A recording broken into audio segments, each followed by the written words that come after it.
here. Yeah, can you just talk about that picture you posted with the box, your cleats, and the touchdown balls? I guess everybody thought it was going somewhere. I guess it was just going to your house. Nah, yeah, I just picked it up. I wasn't in the facility for 10 days, so after the Christmas game, all my stuff was in the locker room, so I just went and grabbed it. I forgot what day that was. It was like 2 days ago, maybe Tuesday or something. Wednesday maybe. Went and grabbed it, and it was in a box, obviously from the facility. I just put it in a box and brought it home and put them in my little cabinet where I put the rest of my memorabilia that I have. I got all my stuff.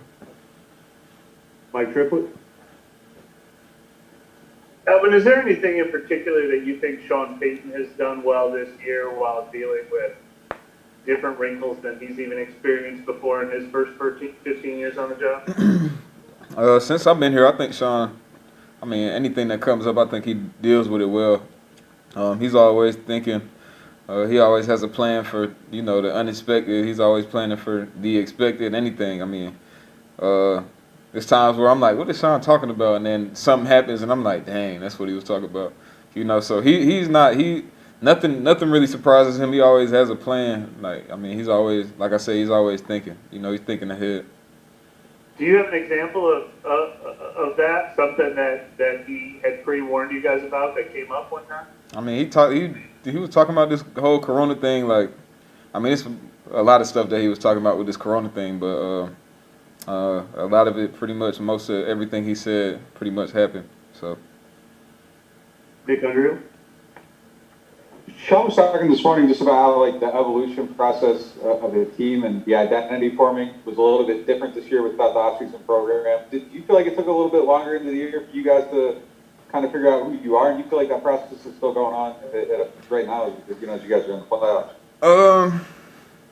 Me personally, I don't think not having that offseason really did too much. I think our team as a whole kind of we kind of have the same core that we've had the past 4 years. There's obviously additions and subtractions every year, but I think we pretty much everybody on this team knew what the goal was and what the goal is, and everybody kind of fits the mold of what we the I guess the template we've created here and the environment and the environment we've created here. So I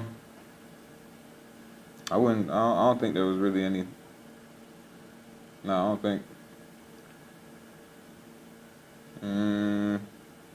Yeah, I don't know. I guess you can keep Sean's answer, but I don't think there was anything. Catherine Terrell? I asked Teron this question. He said no because he said the West Bank was too far of a drive. But I was wondering if you ever went to any of the get-togethers at Curtis Johnson's house the last few years, and if so, how those kind of helped you guys bond, I guess.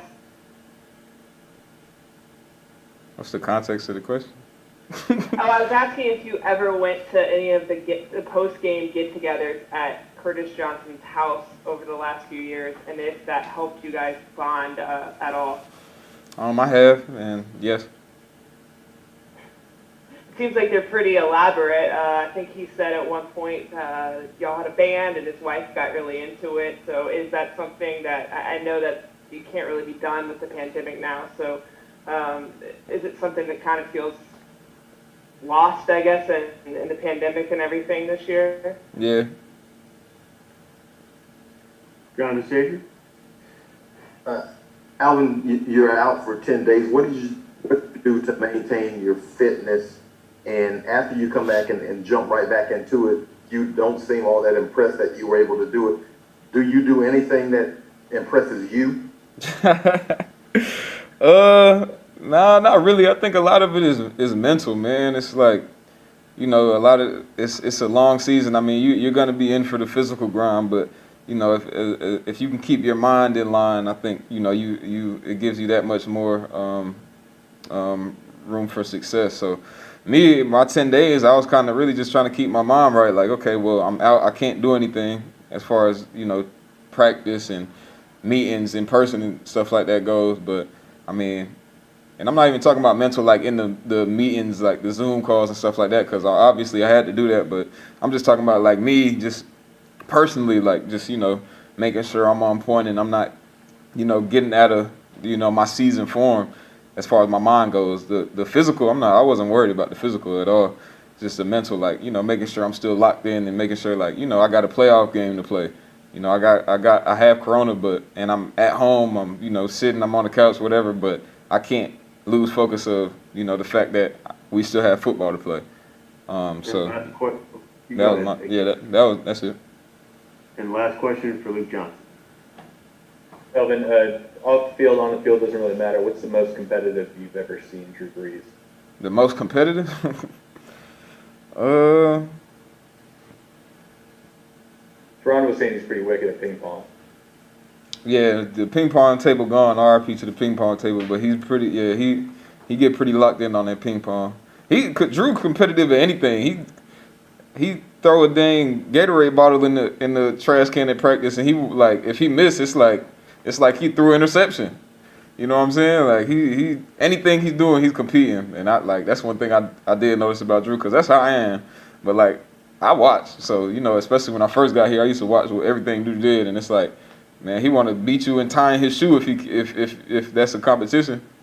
So, pretty much everything. Thanks,